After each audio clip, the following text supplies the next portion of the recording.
this guy over to the side. Cool. All right. So today's world, cannabidiol, our new favorite cannabinoid. So Quicksilver has a nanoemulsion hemp oil with cannabidiol in it. These days, cannabidiol is sold as a food product, that being hemp oil. And then we obtain hemp oils with good degrees or good concentrations of cannabidiol in order to get the kind of therapeutic effects that we're looking for. So just as a disclaimer here to those of you who might misconstrue my intent here as that to heal, diagnose, or modify a disease state. That is not the case. We're just going to talk about the biochemistry of CBD and the kind of things that it's been used for and the kind of research that is going down around CBD. And I got to be honest, you know, I'm out here in Colorado, so obviously cannabinoids are a big thing, and we've done a lot of work around cannabinoids. And originally I was like, well, this is a good thing to get into from business standpoint, but really cannabinoids are for getting you high. But my God, was I wrong. The more I read about this, the more excited I become about this. I'm really kind of blown away when I see not only the clinical effects that people get, but really when I read through all this research and I see all of the different things that the cannabinoids can do. And the key to why I didn't really understand the therapeutic effect is that as a country, as we move toward, away from, I grew up on the East Coast, and any cannabinoids you ran into were, what we'd call ditchweed or swag out of Colombia or Mexico, and wasn't all that good. And then this revolution of breeding things that started in California and it moved out to Amsterdam and then made its way back into different parts of the U.S., arrived, and we had all these very strong varieties of cannabis, but they were strong from a THC point of view. And as many of you who've tried these high THC formulas know, that comes with very strong psychoactive properties, and sometimes they're not all that pleasant. It comes with a lot of paranoia, which comes from some of the glutamate excess and glutamate receptor type activity, which breeds a kind of anxiety, in this case of paranoia. But when CBD is balanced to the THC, the whole game changes. The effects, psychoactive effects, are strongly modulated so that they are not so intense. CBD takes away a lot of the paranoia, and it brings in a phenomenal that goes out to Jason Dyer, my friend, who likes to use the word phenomenal, a phenomenal amount of anti-inflammatory activity, immunoregulatory activity, and as we'll see, it's also going to bring in protective action towards reactive oxygen species and detoxification action, our favorite thing. So let's take a look at the cannabinoids. So what are the cannabinoids? So there's really a lot of cannabinoids, but we're going to focus on the two major ones. We're going to focus on THC, tetrahydrocannabinol. This is usually delta-9 tetrahydrocannabinol, and CBD, or cannabidiol. So THC is known for being strongly psychoactive, whereas CBD is not very psychoactive. It's not directly psychoactive, though it does modulate the neurochemistry that results in a relaxation effect. The THC is a strong agonist of the receptor sites that are in your body. These are called endocannabinoid receptors because you, yes you, make cannabinoids.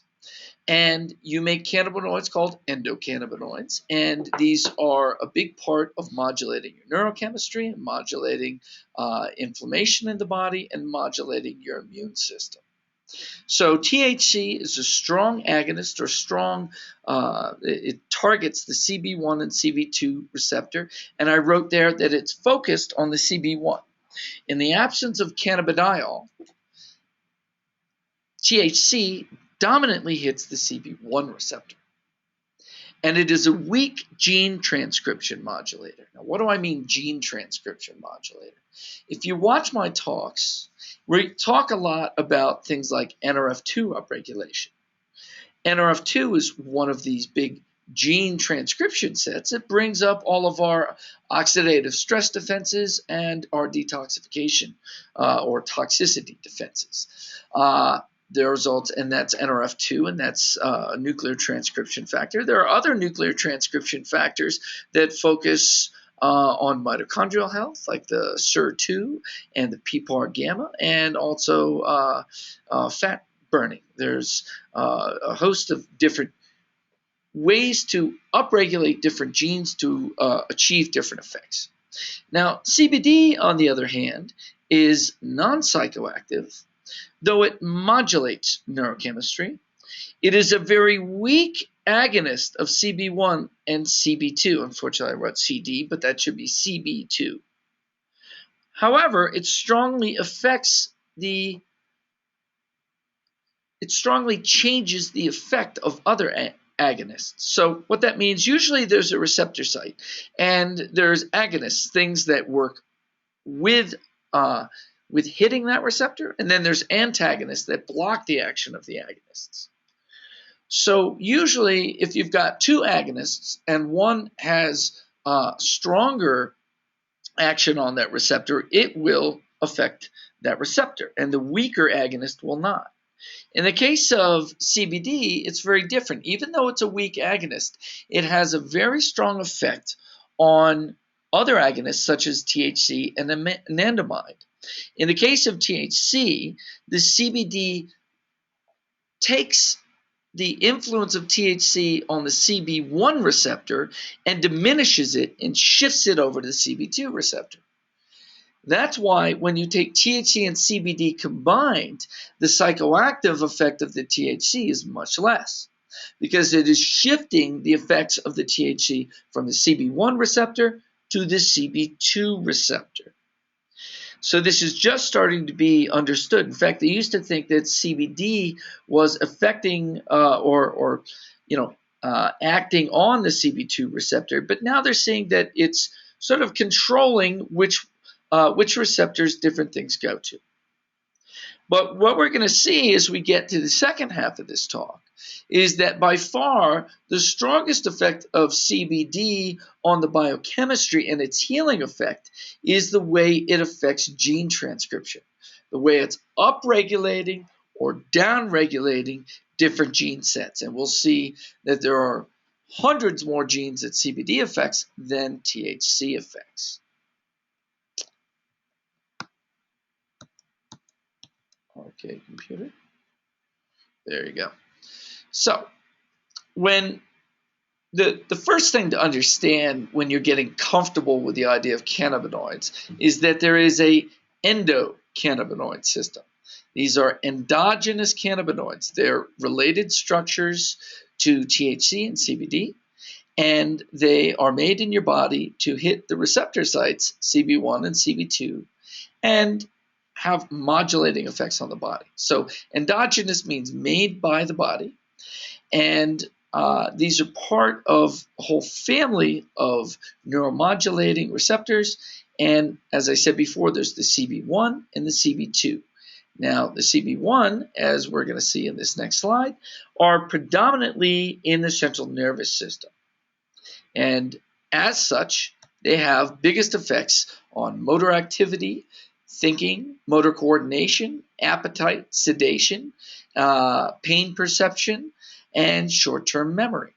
Hence, THC is affecting the CB1 receptors and is a very heady or neurological type of thing. CB2 receptors are in the periphery. And in the periphery as such, they are affecting a lot of activity in the immune system, such as the beta lymphocytes and natural killer cells. And though they are distributed through the brain, their role in the brain is really not very well established.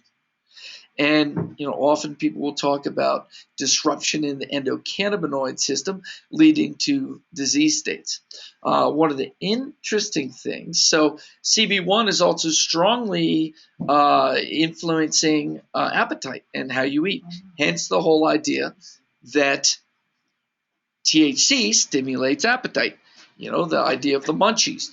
Some of the first reasons that we use THC were involving appetite during chemotherapy. As chemotherapies are dysregulating your appetite, THC brings up appetite signaling and makes you hungry. So they found that the CB1 receptor is strongly effective in appetite. Interestingly, mice with a CB1 knockout, they took that receptor out, they would eat less and they would gain less weight. They were also a little bit more depressed. So there's incidentally, some of these slides that I have here in the beginning are from a friend of mine, Martha Montemayor. Thank you, Martha, for loaning me some of these slides. And she has noted down here that there was an obesity drug called Rimonabant that blocked CB1 receptors because it was trying to block that effect on creating appetite. And when it did block the CB1 receptors, yes, patients did lose weight, but they became severely depressed and expressed suicidal thoughts.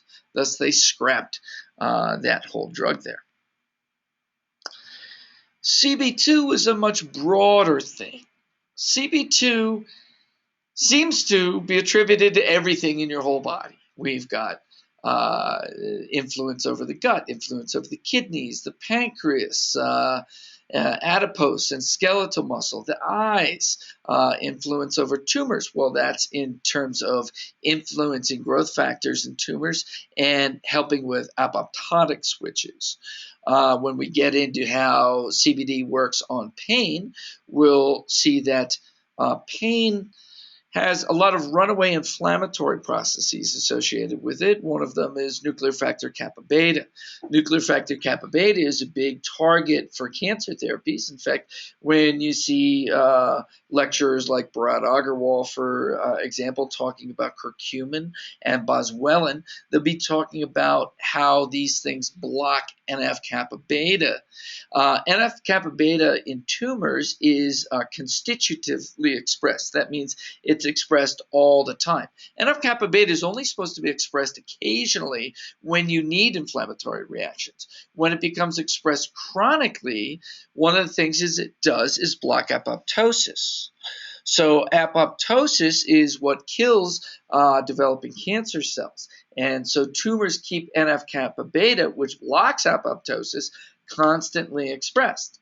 This is one of the reasons that constant inflammation supports the growth of cancer and why we want to get control over NF kappa beta. And that's one of the great things that CBD does. Now, moving around our turn here, we've got the reproductive system, the immune system. In the immune system, we're mostly controlling aberrant inflammatory activity. Out of control inflammation is very dangerous.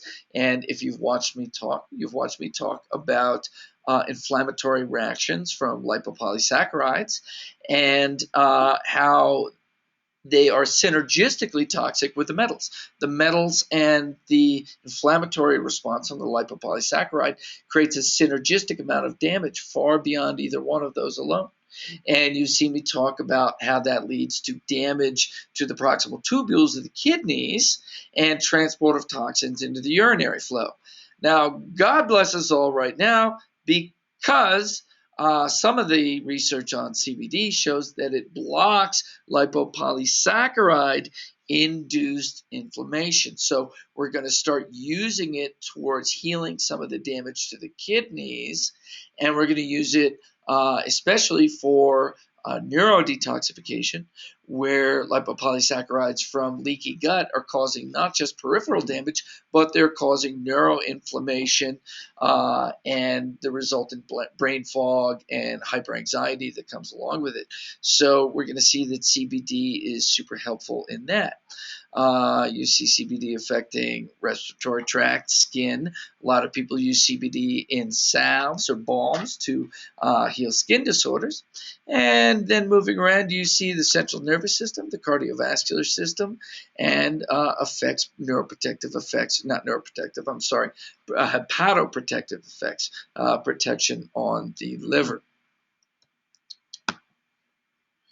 So, just a little bit about the endogenous cannabinoids. Anandamide is the first isolated endogenous cannabinoid. This was isolated by the iconic Professor Raphael Mechoulam at Hebrew University in Israel. And anandamide is the bliss molecule. Ananda is Sanskrit word for bliss. In fact, you see a lot of people in Hindu spiritual lineages, their first name or their last is Ananda. Satchitananda is being consciousness and bliss. And so Ananda makes its way into all of that terminology because we're trying to induce bliss. In spiritual literature, bliss is sort of a harmonizing influence between being and awareness, but that's for another lecture on another day. Anandamide is also found in chocolate, which is part of why chocolate makes you feel good and part of why women like it so much, because women do need a lot of bliss. Now, it is also produced by the body during meditation. My COO is wondering whether I should have said that. And it is thought to be responsible for runner's high feeling after exercise. See, it is the end of the year. It's the holiday season. And Christopher Shade is given a longer leash to speak. They're worried now. Okay, what other endogenous cannabinoids are there? Okay, so anandamide is predominantly associated with the neurological effects, and that's the feeling of bliss, and for tagging the CB1 receptor. Now, 2-AG, which is 2-arachidonyl glycerol, is the second most common endocannabinoid, and that's more associated with CB2. If you look at older literature, you'll see THC associated with CB1 and CBD associated with CB2. And we're seeing that's not exactly how it is. But with the 2-AG, that is more associated with CB2, and anandamide is more associated with CB1. 2-AG is found in animal milk, including breast milk, and it is sort of created on demand in neural synapses as one of the messaging signals. We have anandamide as a neurotransmitter, and 2-AG is more neuromodulating when it's in the brain, but when it's in the periphery, the 2-AG is more of an immune modulator. This is a nice picture of the synapses there and the formation of 2-AG and anandamide in the synapses and their effects on the different receptors.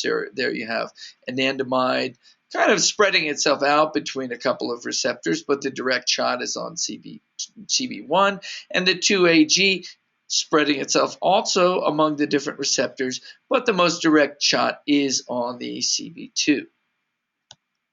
There are a couple of other targets that are affected by cannabis, such as G-protein receptors, G-protein coupled receptors, ligand-gated ion channels, transient receptor potential vector channels. You'll see some of these things listed on that slide before, and on the ion channels. In fact, there is a good control over calcium, intracellular versus extracellular calcium by CBD.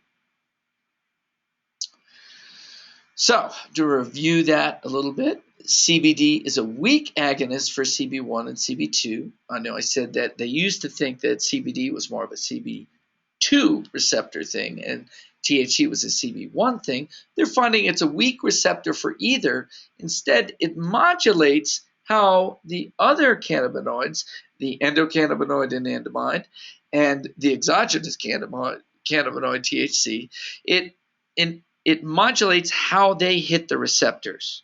And it will move them a little away from CB1 towards CB2. And this regulates both endogenous and ingested cannabinoids. You'll see a lot of the people selling CBD will talk about lubricating the endocannabinoid system. And that's through this modulation of how endogenous cannabinoids work across the different receptors. So there's what we'll talk about next are protective effects on the liver, brain, and modulatory effects on the immune system. And modulatory, it's mostly limiting runaway immune effects that are very strongly pro-inflammatory. The big biochemical effects from CBD, however, are through gene transcription modulation. All right, so there's our picture of the pretty cannabidiol molecule. And so let's look at some of the things from the literature that have been described for effects of or sort of protective actions of CBD. And then we'll look at the gene transcription research to get a good idea for how these things work. And then we'll talk about, well, if that's how they work, and we're used to using the Quicksilver products and other nutraceuticals to modify different pathways in detoxification, how can we incorporate cannabidiol into the therapies that we've already put together or therapies that we're developing? So, first one here, cannabidiol protects liver from binge alcohol-induced steatosis. What is steatosis? Steatosis is failure for the bile to flow. It's also called cholestasis. So we've got cannabidiol protecting the liver from this alcohol-induced steatosis by mechanisms including inhibition of oxidative stress and increase in autophagy, the most important of which is increase in inhibition of oxidative stress. Now, always when we're talking about steatosis, not to make this a shameless plug, but remember the Quicksilver black box. So when we were using the Quicksilver black box to relieve cholestasis and rebuild the liver, we were using dominantly, I'll see if I can get this bottle out here, phosphatidylcholine. Phosphatidylcholine because it protects, it stabilizes the membranes in the hepatocytes, which are going through a lot of oxidative damage, and that oxidative damage and the lack of phosphatidylcholine those cells are experiencing is creating that binding up the bile flow. We also put glutathione into that system for protection against oxidative stress. So we see that and incidentally, some of the earliest research on PC was towards its hepatoprotective effects during alcohol-induced injury. So they'd take monkeys, get them severely drunk, and ruin their livers, or they'd take monkeys, give them a whole bunch of PC, then get them severely drunk, and you don't want to be around severely drunk monkeys. They throw their poop already, and when they're drunk, I can only imagine what happens. They'll throw the bottle at you. But if you give them PC before you get them severely drunk, they didn't have so much damage to the liver. So there's a lot of the same things that are going on in here. There was protection of the membranes, and there's protection against oxidative stress. And you can find a lot of stuff in the liver. In fact, in the literature about protection against alcohol damage using various compounds that will either stabilize liver function, such as the PC, or upregulate protective function, like we're seeing from cannabidiol.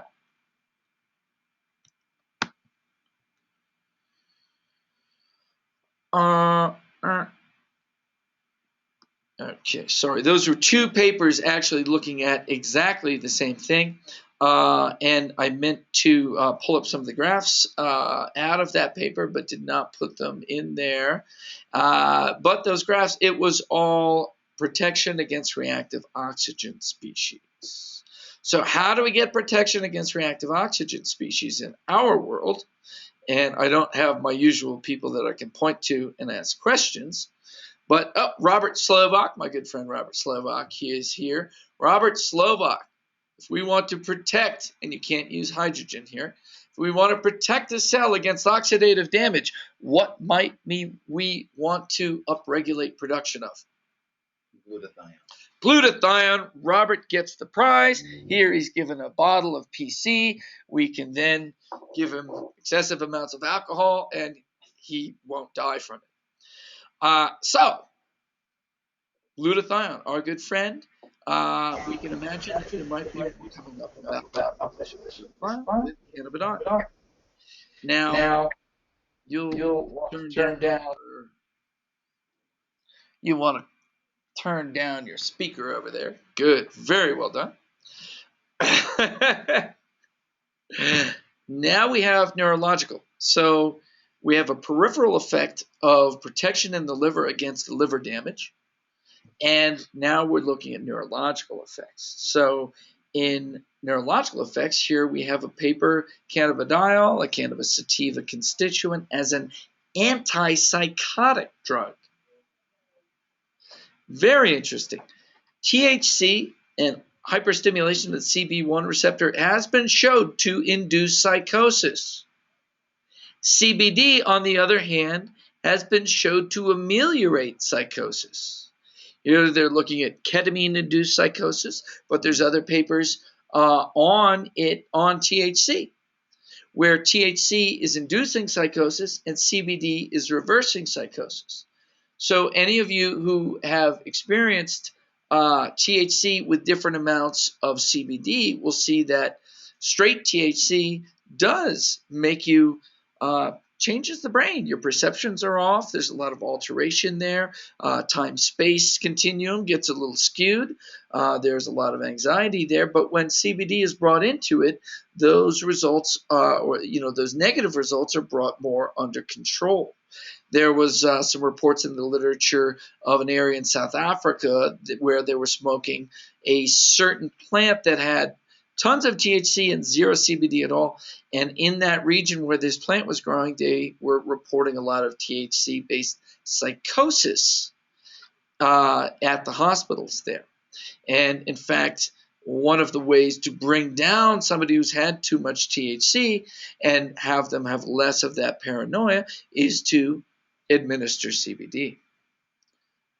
In broader, more therapeutic or sort of drug-like actions of CBD, we've got a couple of references from the literature. Here we have CBD as an anticonvulsant. In fact, I should have listed that early on as one of the most well-known effects of CBD, and that's the anticonvulsant effects or anti-epileptic effects.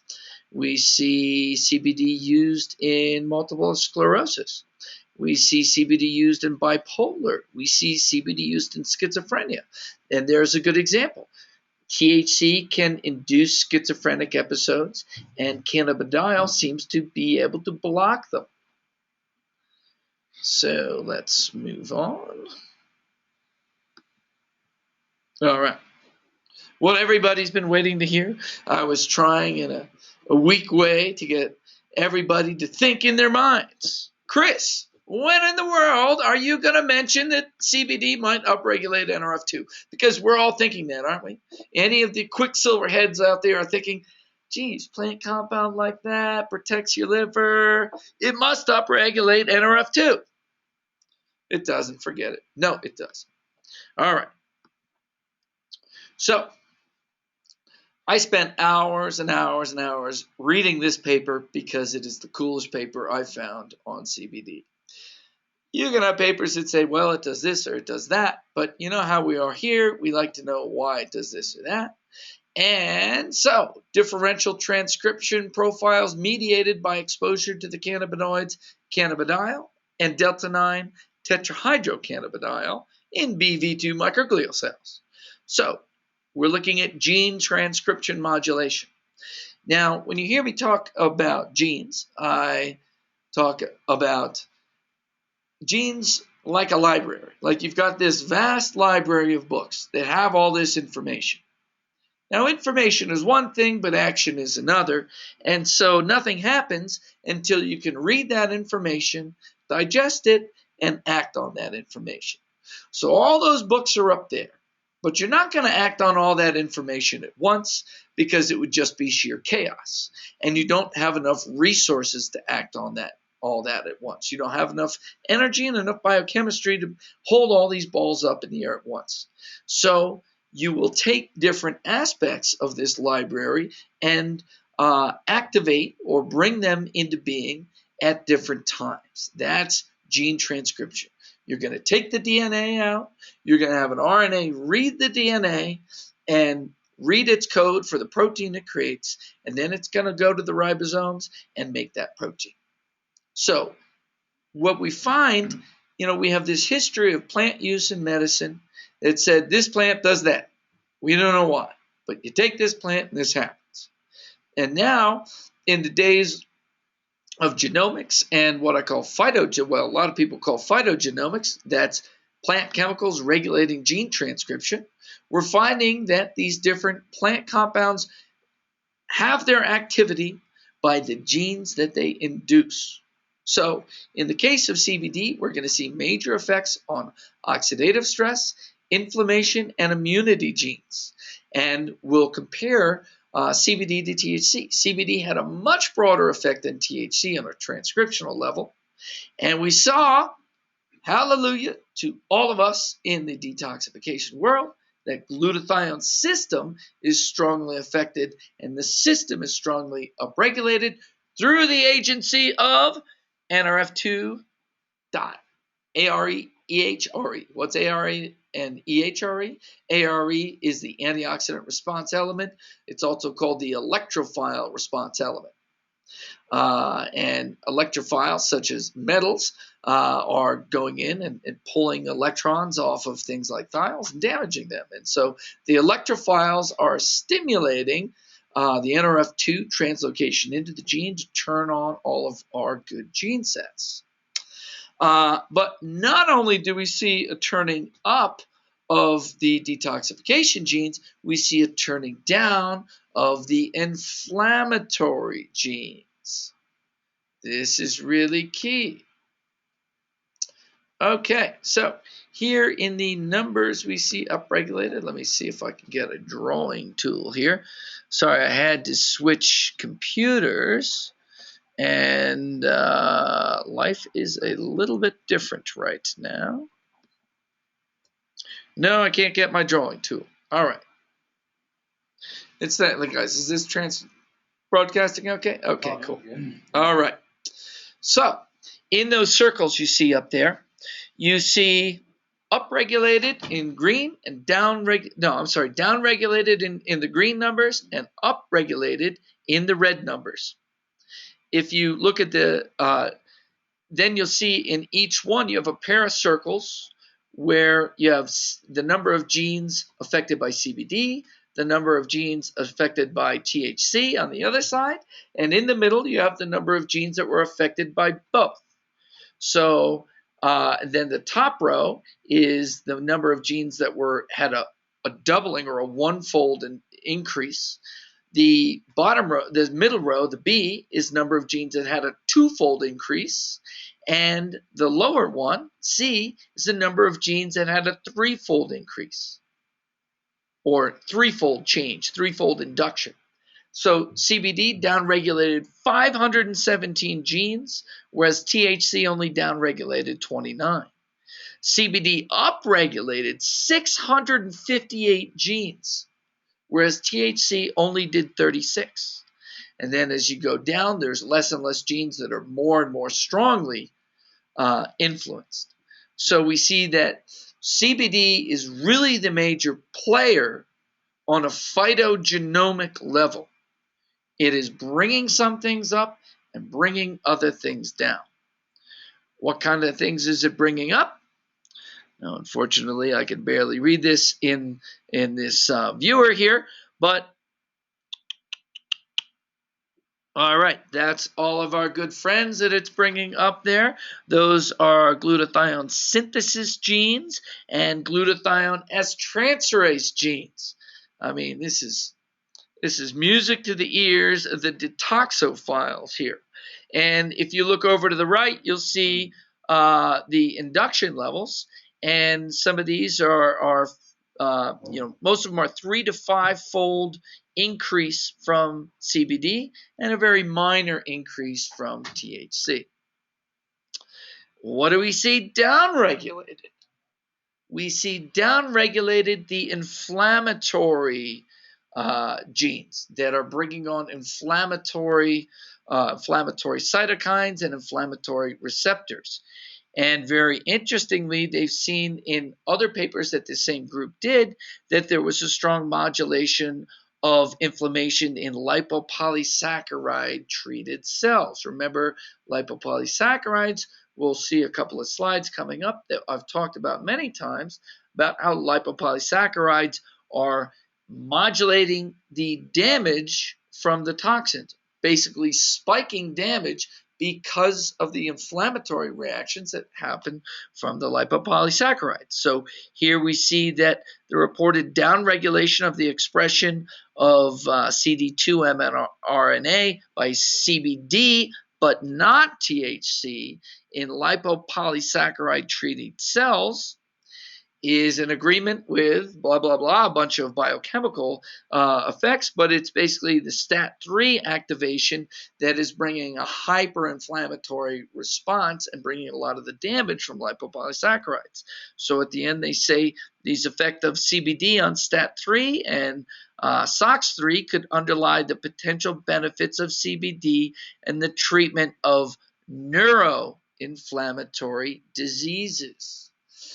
Most of the people that we're dealing with that have strong toxicity, and especially the ones that have mold toxicity and Lyme disease, have very strong neuroinflammatory issues.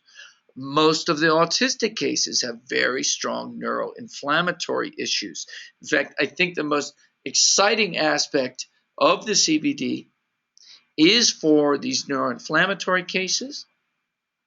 In fact, there was one doctor in Southern California that we gave some of our beta test CBD to, and he used these on his Lyme patients, and he reported, say it, Jason, phenomenal effects on Lyme, specifically for the neuroinflammatory aspect of Lyme disease.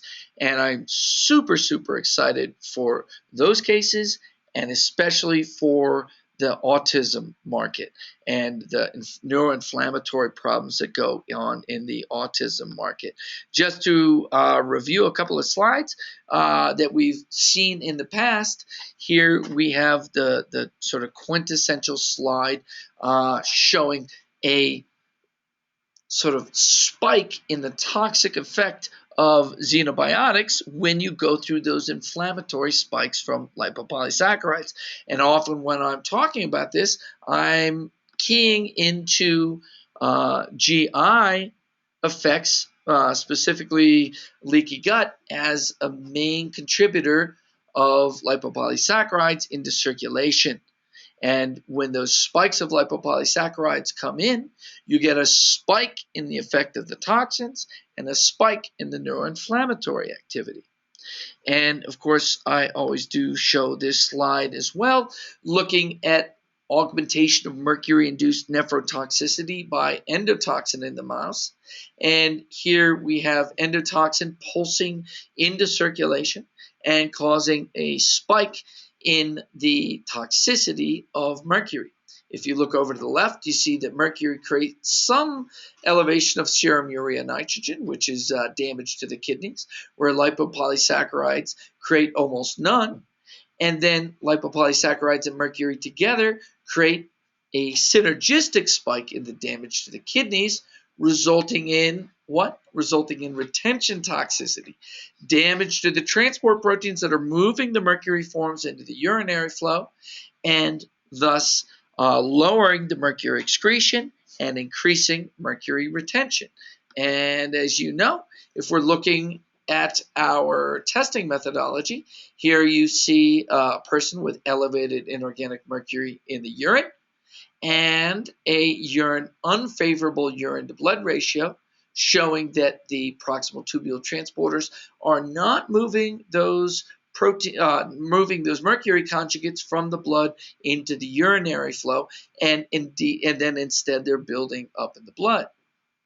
So we know that inflammation coupled to metal toxicity are causing runaway inflammatory reactions that are damaging the probably causing kind of an interstitial nephritis that's stopping the transport of the toxins into the urinary flow.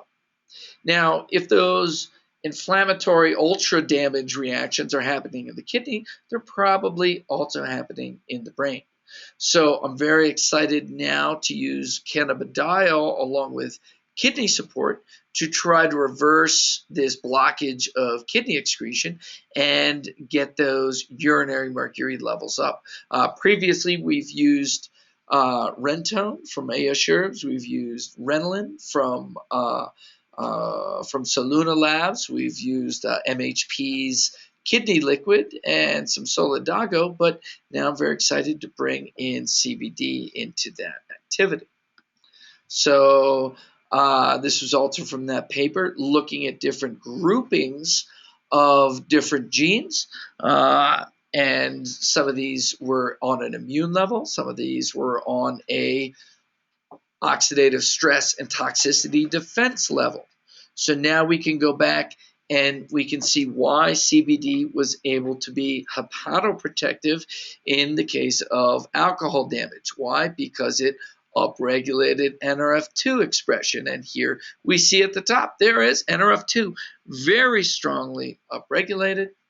And other genes that are also contributing to stress defense. And just for those of you who've forgotten, in this picture of a cell, you've got in the circle the nucleus, and outside of the circle, the KEAP1 NRF2 pair, where KEAP1 is holding on to NRF2 in the cytoplasm. Certain enzyme inducers tag that, change the conformation of the KEAP1, and if you're real savvy to thiol biochemistry, you'll see that those thiols turned into disulfide bridges, which means they were oxidized. So something creating oxidative stress, either reactive oxygen species, reactive nitrogen species, reactive sulfur species, or phytochemicals that create reactive oxygen stress. And interestingly, in some of the early biochemical work on CBD and THC, they saw that basically they'd take cells and they would overwhelm them with massive amounts of cannabinoids, more than you would ever take, I hope. And they created reactive oxygen species stress and depleted glutathione. The response of the body to that what should be a light stress, you don't wallop them like they did in those early biochemical experiments. The light oxidative stress creates a response where NRF2 is translocated into the nucleus, and the genes which have the promoter region of the antioxidant response element are induced, and these are antioxidants modulating enzymes, phase 2 detoxifying enzymes, and they will detoxify these electrophiles and free radicals, and not just the ones that came in and induced them, but a lot of the other ones that are sitting in the cell. So we are turning up expression of intracellular antioxidants, phase 2 detoxifying enzymes, and now we're finding we're also turning up expression of the phase 3 transport proteins with these different phytochemicals. A lot of this research is done in the cancer journals. Here we have mutation research cited. And of course, everybody knows that CBD has great promise as an anti-cancer element. And so these are some of the pathways by which this happens. Some of the other pathways we're not really going to discuss today, but they involve enhancing apoptosis. Now, I don't have slides on it, but I did mention, well, here we talk about it a little bit in this next one, downregulation of NF-kappa beta. There are a lot of inflammatory disorders, which, as I mentioned before, have chronically upregulated NF-kappa beta. CBD is able to downregulate NF-kappa beta. And if you recall what I said before, NF-kappa beta is blocking apoptotic cascade. Apoptosis is controlled cell death that is invoked when you recognize that there is genetic damage. You have plenty of different, and frankly, they're probably upregulated by CBD, but you have plenty of proteins that you make which are responsible for scanning the genome and looking for damage. When they see mutations, they invoke an apoptotic cascade to kill the cell rather than have that rebellion from within the genes.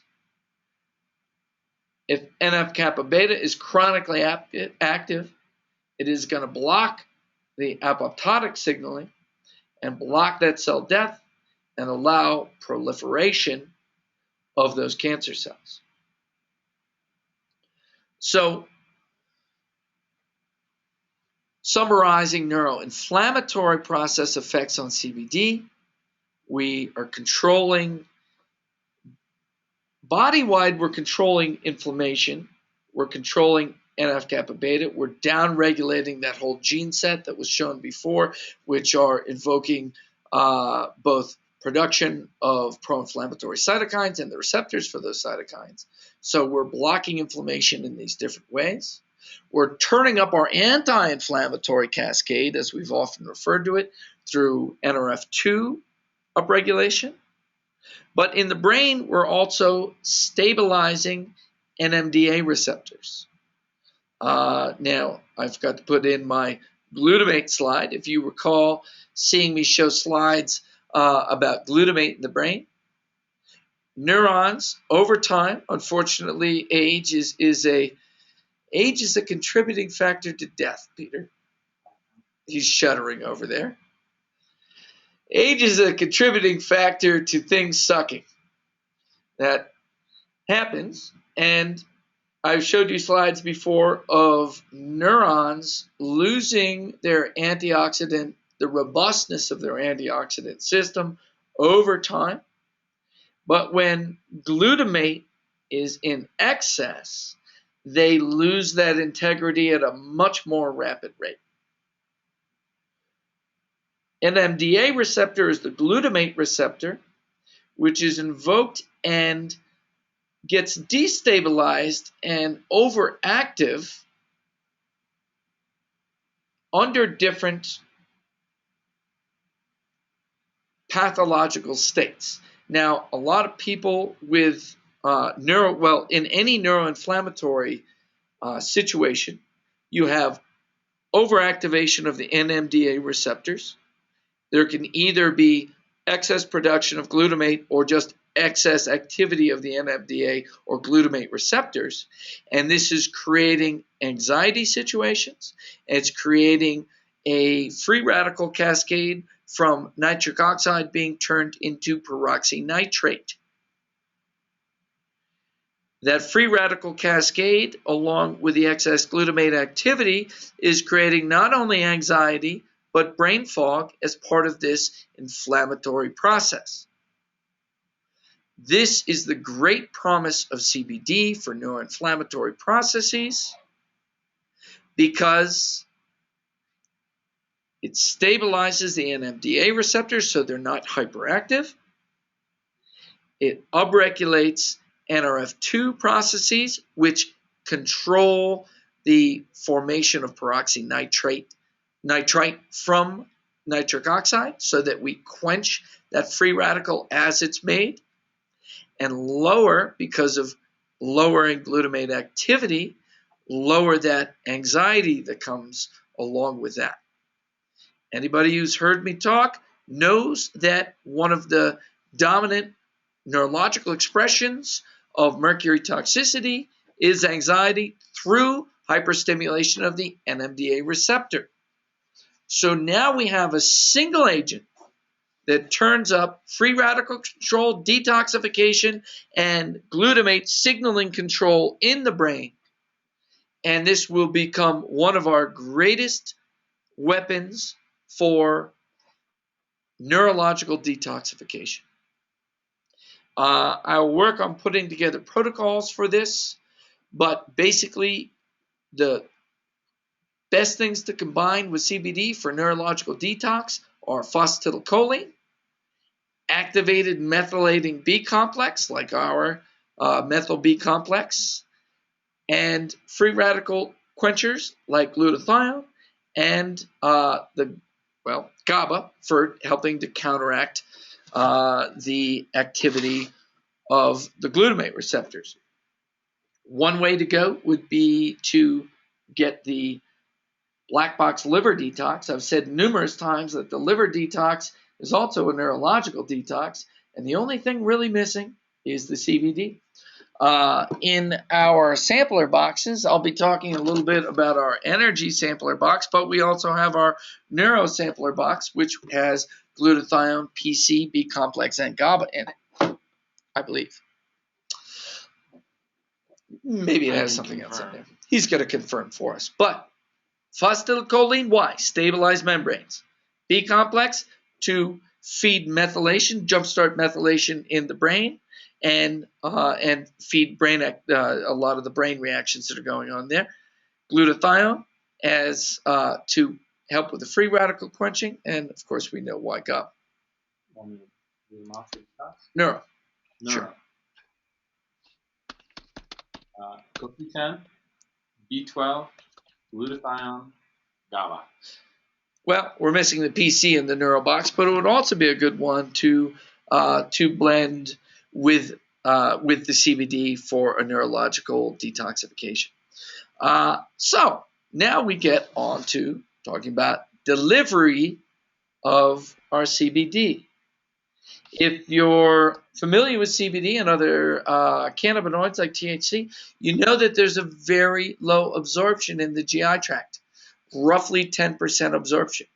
So the things that are best for doing any of our nanoparticle type deliveries are things that have low absorption and high price, like CBD. As we all know, if we've taken CBD, there's a premium on that. So this was an obvious target for Quicksilver to get involved with because of our advanced delivery system. So, of course, we're going to use phospholipid encapsulation.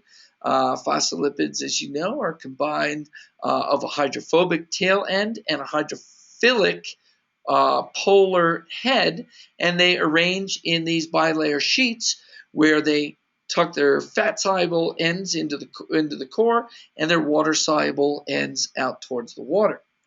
Now, these can arrange differently depending on what you're trying to deliver. We can have liposomes, which you see on the left, where you have a phosphatidylcholine or phospholipid bilayer forming a sphere with a water core. So if we want to deliver glutathione, vitamin C, lipoic acid, methyl B12, we make a liposome, or more accurately, a liposome. On the right, you see three things in a row. There you see a liposome with your phospholipid bilayer and water core.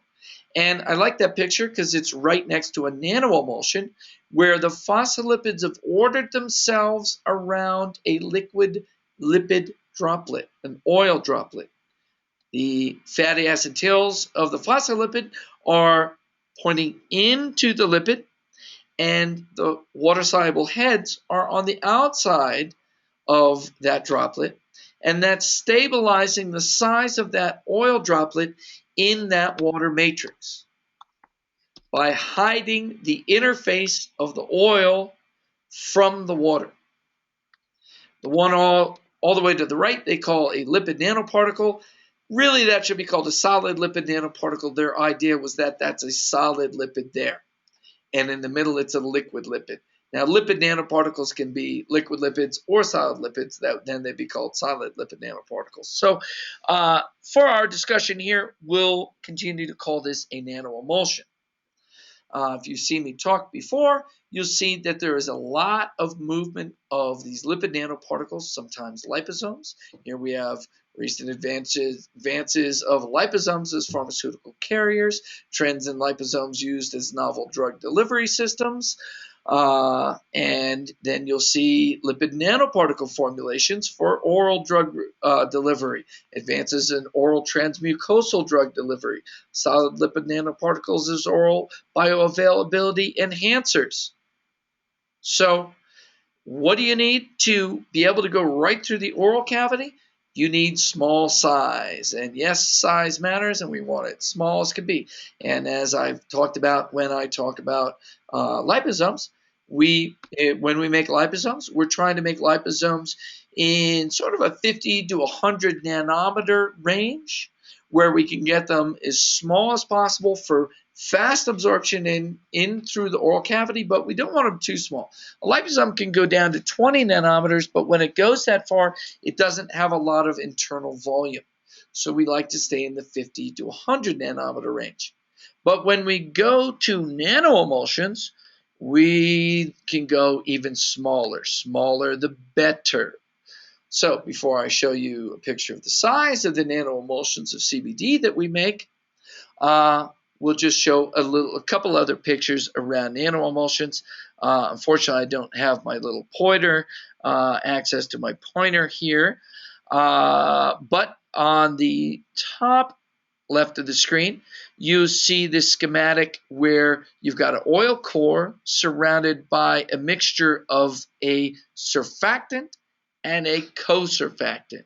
The surfactant is the primary emulsifier that is modulating the interface between the oil and water, lowering the thermodynamic potential there so that the oil can exist in these small drops in the water.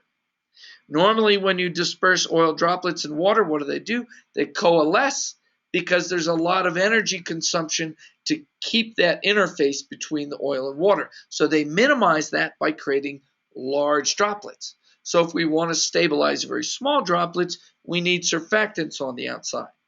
So our surfactant is our phosphatidylcholine, and our co-surfactant is the TPGS, the vitamin E analog, tocopherol polyethylene glycol succinate 1000. That's a water-soluble vitamin E that was used for cholestatic children to get vitamin E to them, and that is helping us to stabilize our membrane.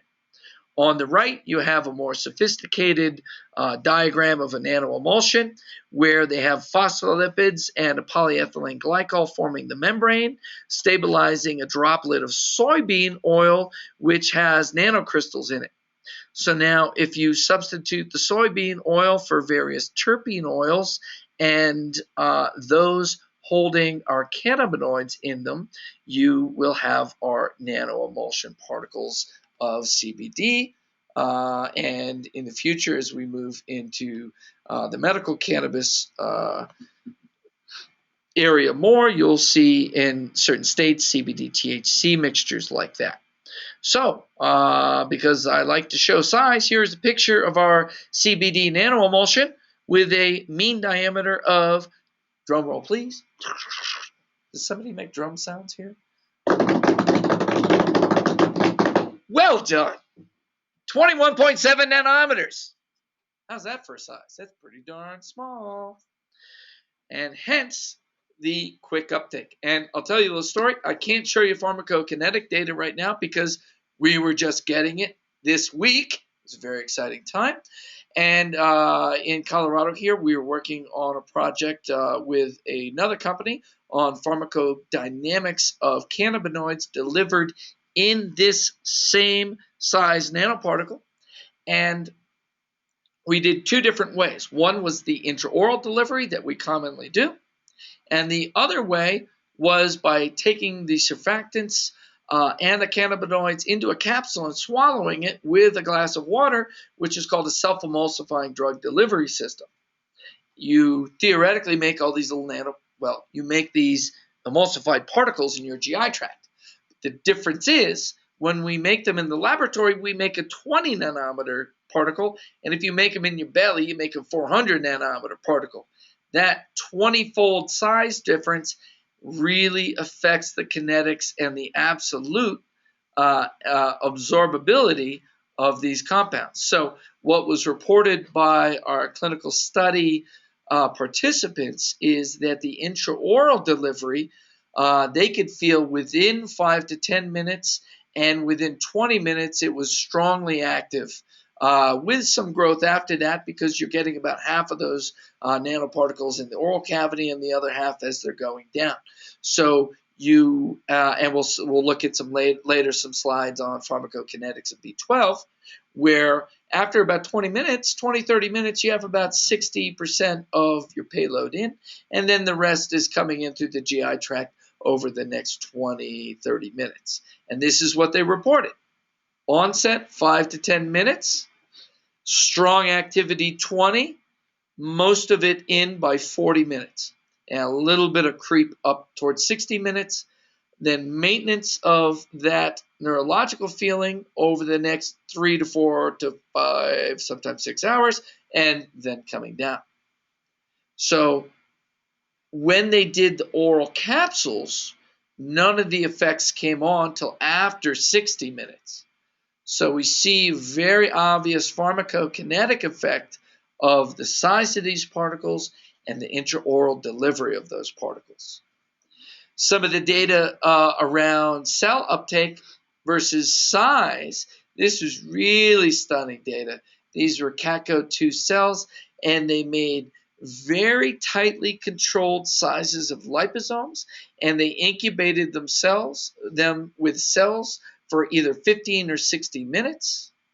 And you'll see between 236 nanometers and 97 nanometers, there was a 9-fold increase in absorption into the cell. When that particle size went down to 64 nanometers, there was a 34-fold increase over the 236 nanometer liposomes. And when it went down to 50 nanometers, that went up to a 40-fold increase in absorption. That's radical. I mean, that is a radical size effect. So smaller is better. And as I just showed you, let's go back again just to see how beautiful it is. 21.7 nanometers mean size. Like the size? There's drum rolls happening. We are excited. We know this stuff works beyond a shadow. My God, there's people woohooing in the background. Woohoo! With the B12, we can look at the pharmacokinetic data over on the left.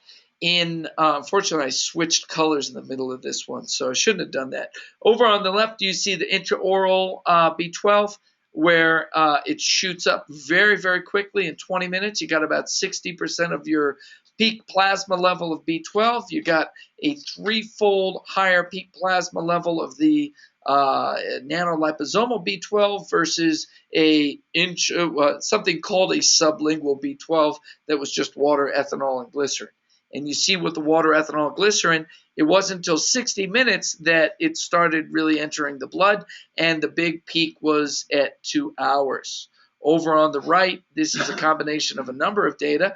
The blue curve is liposomal, and the orange curve is non-liposomal. And you see that very rapid entry into the blood from the intraoral delivery.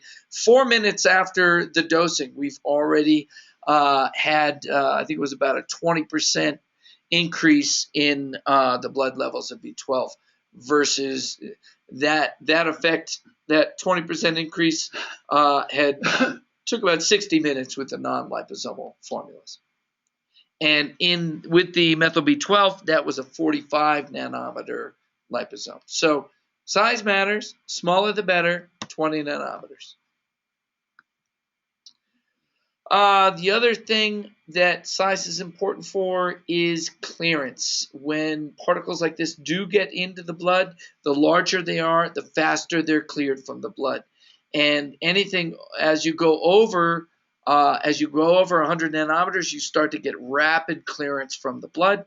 And as you get down under 100 nanometers, you get long circulation, and you also get better penetration of the blood-brain barrier. So, just to give you an idea of time, all right, we'll talk about time, and we'll talk about total amount into the system.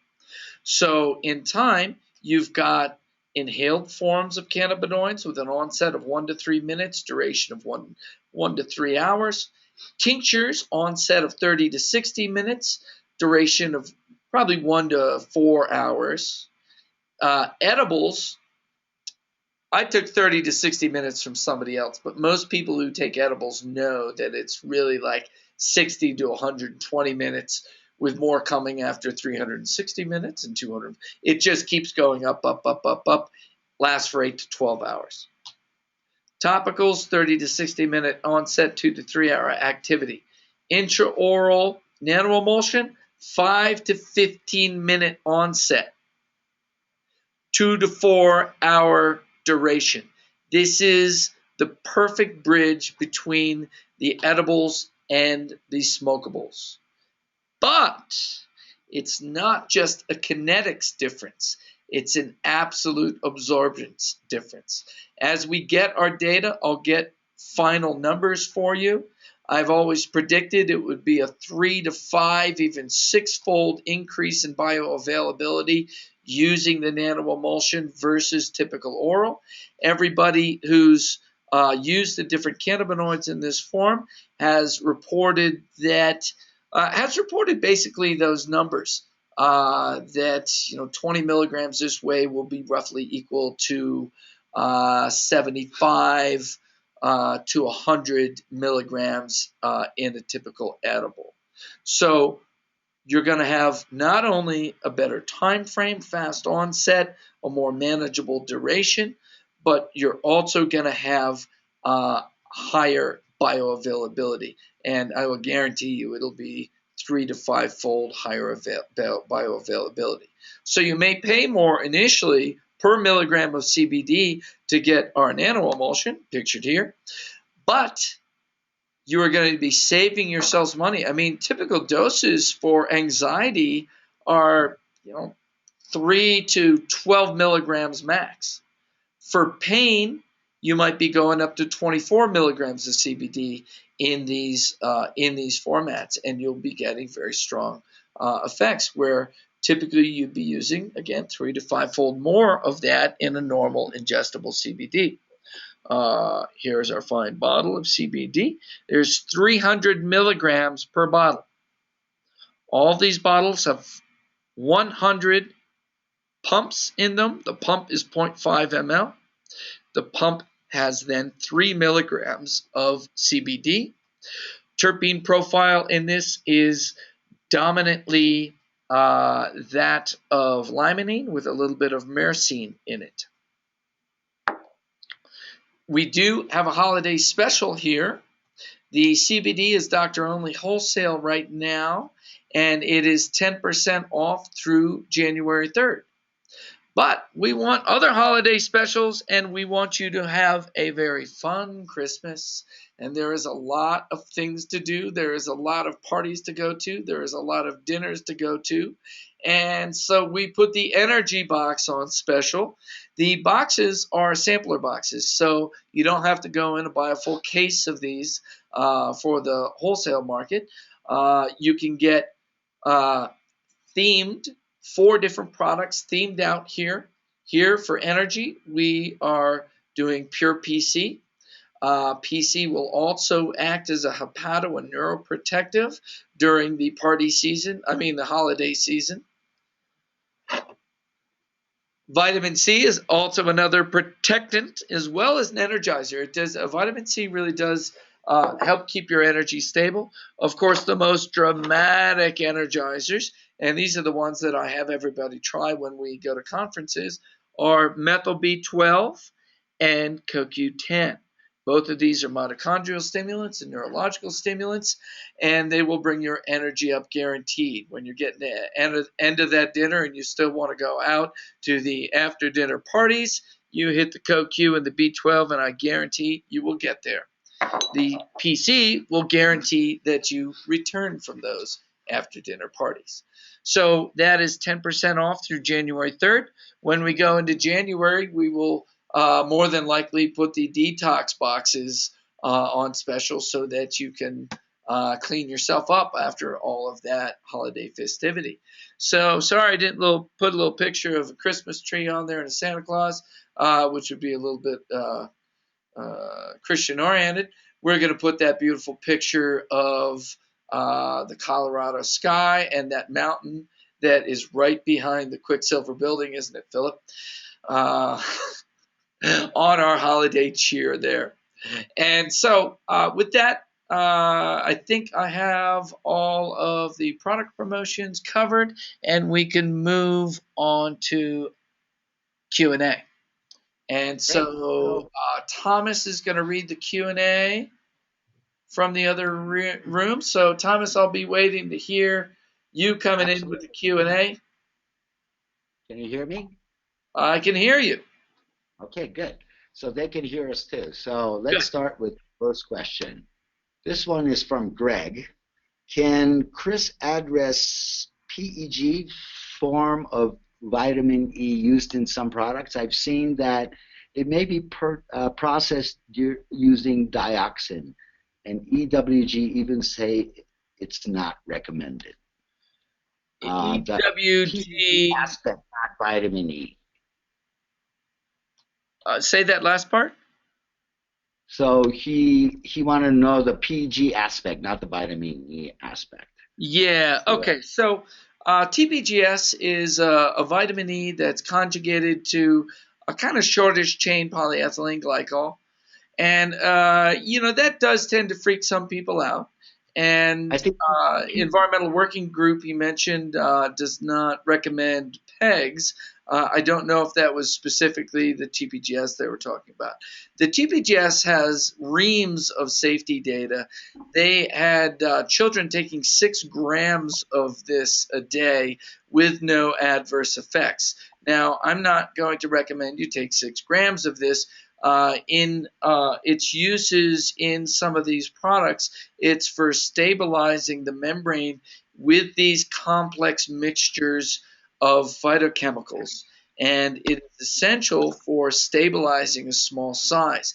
It is only there in your dosages in milligram quantities, anywhere from 6 milligrams at the small doses to, well, let's see. If you're taking a 12,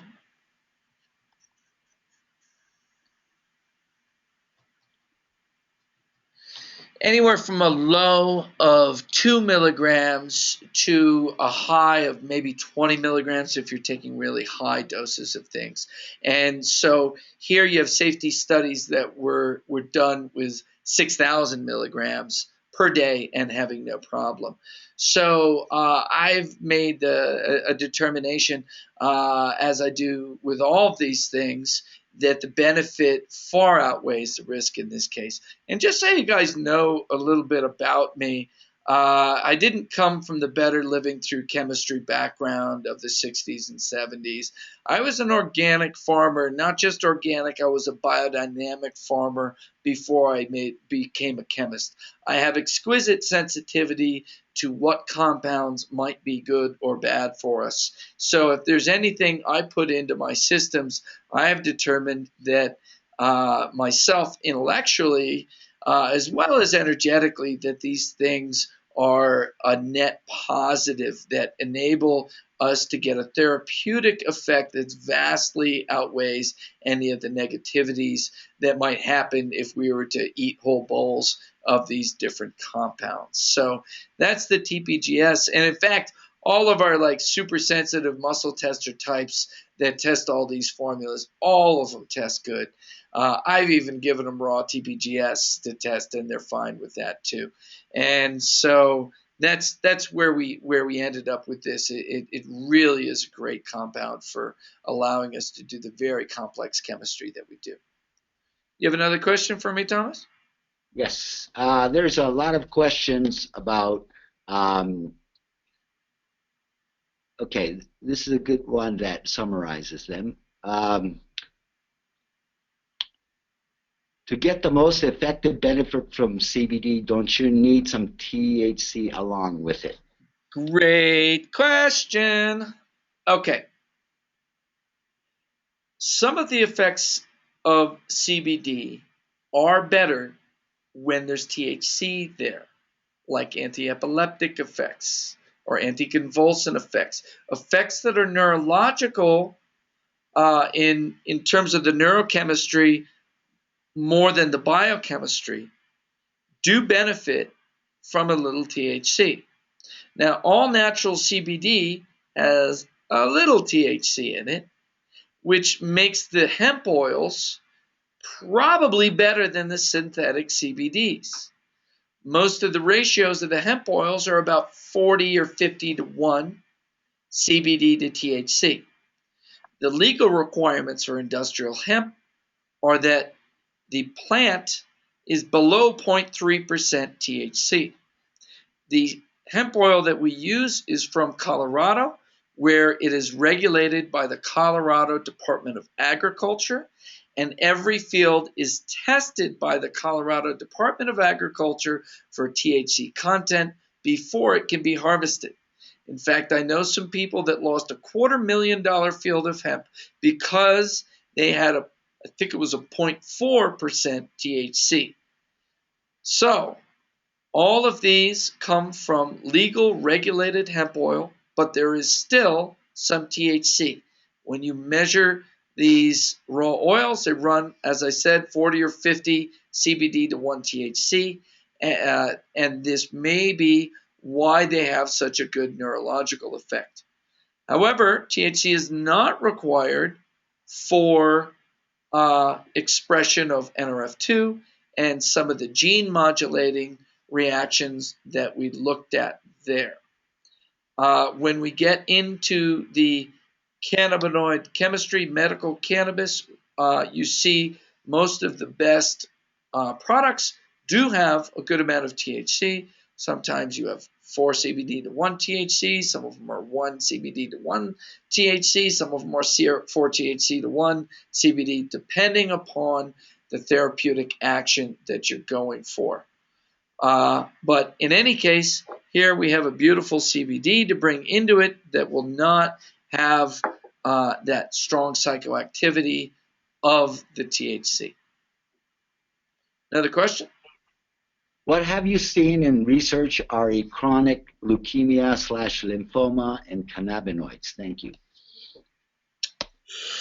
I was just reading peripherally some of the papers on that, but I haven't digested them enough to talk about it right now, except that a lot of the regulatory gene transcription regulation was around immune cells, and a lot of the cells that have a lot of the CB2 receptors are immune cells. So I think we're going to find very strong application of cannabinoids into leukemia.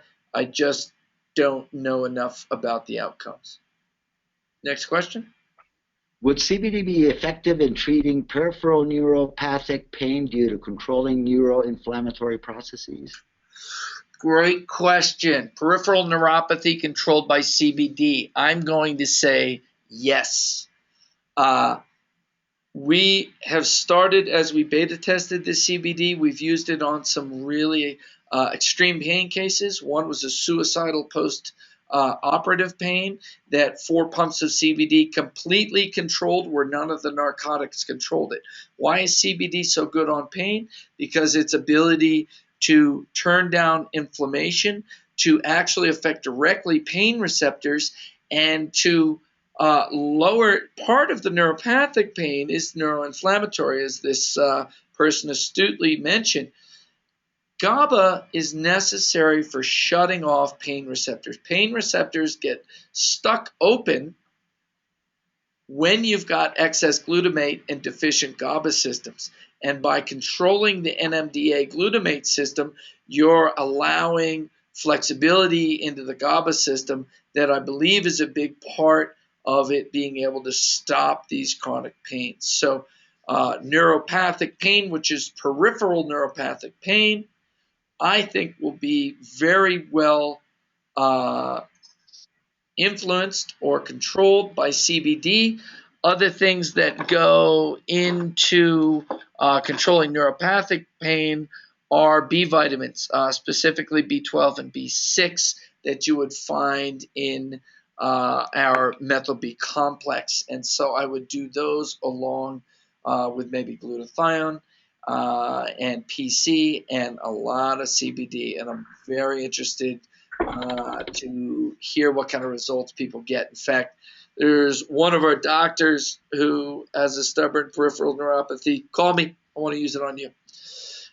Next question.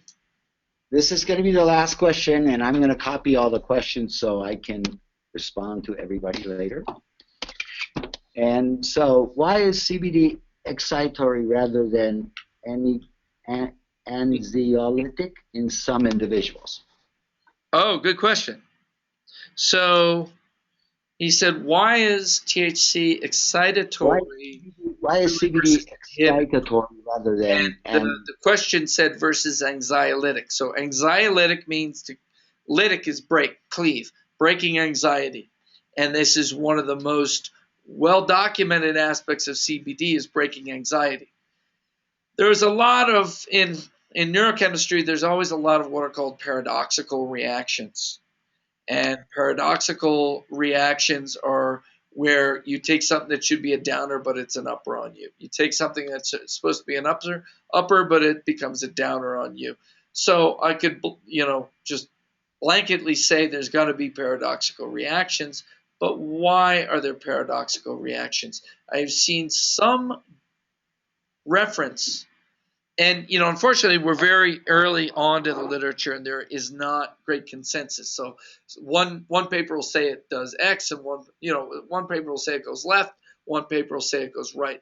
But one paper was claiming that it speeds up the breakdown of GABA and promotes dopamine, thus why it's able to bring concentration.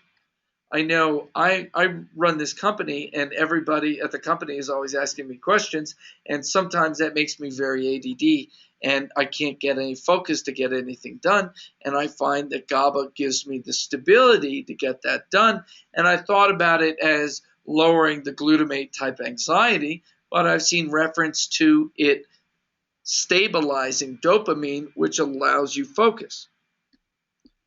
And it says it does that at the expense of breaking down GABA. Now, before I read that, I used to talk about CBD as lubricating the GABA system because I wanted to say it made GABA, but I didn't know it made GABA. And now here's some references to it breaking down GABA. So in certain individuals, what it does to the GABA is not balanced by what it does to the glutamate system. And there's probably this net result of some anxiety with them. So perhaps with them, they need to supplement GABA before they supplement CBD. So that was the last question. I'll leave you with that. Remember, we have CBD wholesale on sale, 10% off until January 3rd. We have the energy sampler box, and it is a beautiful box. In fact, you can put it on display. You're going to want to put this underneath the Christmas tree at your office, and everybody's going to go in and start pilfering out the goods. But if you love your staff, you doctors, set them up with this for the holiday season, and then set one up for yourself and hide it in your office or at your house. So thank you very much. It's always great talking to you. Sorry about the problems with GoToWebinar in the beginning. Disoriented me a little bit, but we got done. And happy holidays to everybody. May they be chill.